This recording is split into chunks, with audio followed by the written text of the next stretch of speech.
भारत पाकिस्तान की गोलियों के जवाब गोलों से देगा। India will reply bullets with shells. नहीं, ये शब्द मेरे नहीं है, ये शब्द है भारत के प्रधानमंत्री मोदी के, और वो भी किसी सभा पॉलिटिकल भाषण में नहीं, डायरेक्ट इस विश्व के सबसे शक्तिशाली व्यक्ति डोनाल्ड ट्रंप के फोन कॉल के जवाब में डोनाल्ड ट्रंप को सीधे सीधे कहा गया। दरअसल दोस्तों, पीएम मोदी गए हुए थे कनाडा, G7 समिट पे उनको बुलाया गया था। भारत G7 का मेंबर तो है नहीं, यूनाइटेड स्टेट्स है, तो डोनाल्ड ट्रंप वहां पहुंचे थे G7 समिट के लिए, लेकिन ईरान इजराइल युद्ध की बात करते हुए वो वहां से निकल गए। G7 में पीएम मोदी से डोनाल्ड ट्रंप का मिलना तय था, लेकिन चूंकि डोनाल्ड ट्रंप को जल्दी जल्दी निकलना पड़ा तो वो पीएम मोदी से मिल ना पाए। तो according to this first post article, Donald Trump ने एक कॉल रिक्वेस्ट करा पीएम मोदी से। पीएम मोदी ने उनके कॉल का जवाब दिया। 35 मिनट तक लंबी बातें चली इन दोनों में। डोनाल्ड ट्रंप ने पीएम मोदी से बकायदा ये रिक्वेस्ट किया कि आप एक काम करो, कनाडा से सीधे यूएस आ जाओ, यहाँ पर हम आपसे बात करेंगे। पीएम मोदी ने ट्रंप के इस रिक्वेस्ट को ठुकरा दिया। पीएम मोदी ने कहा कि हमारी प्रायोरिटीज तय है, मेरे प्लान्स तय है, मुझे क्रोएशिया जाना है। अभी तक भारत का कोई भी प्राइम मिनिस्टर क्रोएशिया को विजिट नहीं करा है। दरअसल अभी पाकिस्तान का फील्ड मार्शल आसिम मुनीर वहीं यूएसए में पड़ा हुआ है, जिसकी आज शायद डिनर है ट्रंप के साथ। तो डोनाल्ड ट्रंप ये चाहते थे कि अगर पीएम मोदी यहाँ आ जाए तो जैसे सीज फायर वाला हल्ला किया था कि हमने वॉर रुकवा दी, यहाँ पर वो कह देंगे कि हमने फिर से देखो ब्रोकरी करवा दी, दोनों पक्षों को आपस में मिलाकर बैठाकर बातें करवा दी। हो सकता है ऐसा हो सकता था। तो पीएम मोदी ने ऐसे कड़वे लहजे में, सख्त लहजे में जवाब दिया डोनाल्ड ट्रंप को। उन्होंने फोन कॉल में ही ट्रंप को कह दिया कि हमारा जो ऑपरेशन सिंदूर था वो पहलगाम टेरर अटैक्स के जवाब में एक यूनिलैटरल डिसीजन था,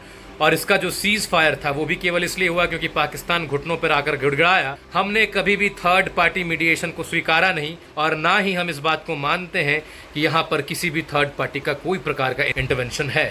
ट्रंप जो वो लंबे फेंक रहे थे, कह रहे थे कि हमने ट्रेड बंद करने की धमकी दी दोनों देशों को, तो दोनों देश सीधा हो गए। तो मोदी जी ने इस 35 मिनट के फोन कॉल में इस बात को लेकर भी ट्रंप को झाड़ लगा दी कि ऑपरेशन सिंदूर के दौरान या ऑपरेशन सिंदूर के बाद किसी भी ट्रेड या मीडिएशन की बातें नहीं की गई हैं। ये मिलिट्री एक्शन पॉज केवल इसलिए किया गया था क्योंकि इन दोनों देशों में डायरेक्टली बात हुआ, किसी भी थर्ड पार्टी का मीडिएशन नहीं था। दोस्तों, विरोध चाहे लाख हो, चाहे ये पूरा विश्व मोदी के खिलाफ खड़ा हो, लेकिन मोदी जिस प्रकार से चमक रहे हैं, देश को गर्व तो हो रहा है कि बिना किसी प्रेशर की परवाह किए हमारा देश किस प्रकार आगे बढ़ रहा है। अभी कनाडा की बातें चल रही थी, कनाडा में जो G7 समिट अभी हुआ, मोदी जी वहां से निकल चुके हैं क्रोएशिया के लिए। उसमें भी लोगों ने बहुत उपहास उड़ाने की कोशिश की कि पीएम मोदी को नहीं बुलाया गया, पीएम मोदी इनवाइटेड नहीं है, देश की बेइज्जती हो गई। तो ना केवल कनाडा के प्राइम मिनिस्टर ने पीएम मोदी को इन्वाइट किया ये कहकर कि PM Modi is not ignorable, G summit के दौरान पीएम मोदी के साथ खड़े होकर इस मंच पे कनाडा के प्राइम मिनिस्टर ने पीएम मोदी की और भारत की इंपॉर्टेंस की बात करी और किस प्रकार इन दोनों देशों को आपस में मिलकर काम करना चाहिए, ये बातें भी रखी।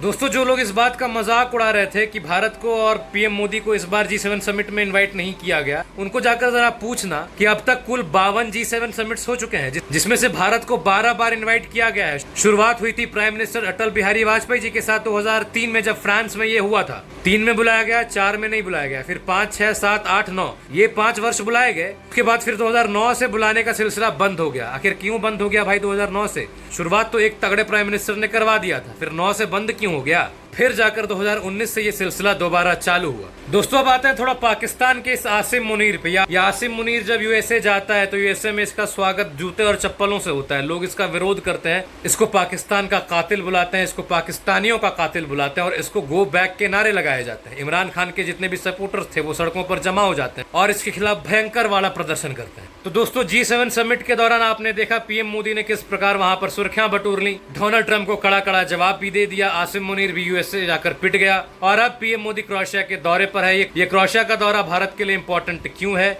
चंद लाइनों में मैं आपको बता देता हूँ। दोस्तों, क्रोएशिया दरअसल एक ऐसा देश है जो यूरोपियन यूनियन का भी हिस्सा है और नाटो का भी हिस्सा है, और क्रोएशिया से दोस्ती एक एंट्री पॉइंट की तरह देखा जा रहा है भारत के लिए यूरोपियन कॉन्टिनेंट में ट्रेड के लिए। अभी भारत और क्रोएशिया का ट्रेड रिलेशन है, लगभग $300 मिलियन का ट्रेड रिलेशन शेयर करते हैं हम क्रोएशिया के साथ, लेकिन ये और बढ़ सकता है। भारत का इन्फोसिस और भारत का सिप्ला क्रोएशियन मार्केट में रन कर रहा है, और क्रोएशिया का भी इन्फोबिप हमारे इंडियन मार्केट में दौड़ रहा है। 2023 में भारत क्रोएशिया के बीच जो MOU हुआ था उसको भी एक पूर्ण रूप देना है, जो डिफेंस, टेक और साइबर सिक्योरिटी को लेकर है। अगर कल्चरल टाइज की बात की जाए तो क्रोएशिया के एक इंडोलॉजिस्ट इवान फिलिप वेजदीन ने यूरोप में पहली बार संस्कृत ग्रामर की एक किताब को पब्लिश करी 1790s में। अभी क्रोएशिया की धरती पे भारत की आयुर्वेदा, भारत का संस्कृत और भारत का योगा खूब तेजी से बढ़ रहा है, फ्लरिश कर रहा है। वर्तमान समय में 17,000 से अधिक भारतीय लोग क्रोएशिया में रहते हैं, और ये विजिट क्रोएशिया और भारत के बीच टूरिज्म के लिए भी बहुत अच्छा मानी जा रही है। ग्लोबल इश्यूज में सपोर्ट की बात की जाए तो क्रोएशिया ने भारत को पहलगाम अटैक्स में सॉलिडरिटी के साथ खड़े होने का वादा किया,